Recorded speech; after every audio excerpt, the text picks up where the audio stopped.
Hashtag Mandarin English to Bisaya. Word of the day, suwasi. Suwasi, table or dish. Second, knife, tausi.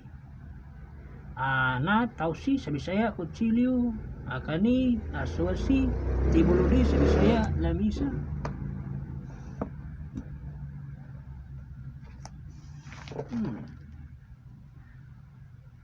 Wasay, so we say, I am studying sa Bisaya, ako nagtuon. Niwi, kay Juma, you can drive sa Bisaya, ikaw kahibalo mumaniho. Niwi, yung ma, you can swim sa Bisaya, ikaw kahibalo mumaniho. Niwi, jungle ma, you can sing sa Bisaya, ikaw kahibalo mo kanta. Sisay tahan, salamat.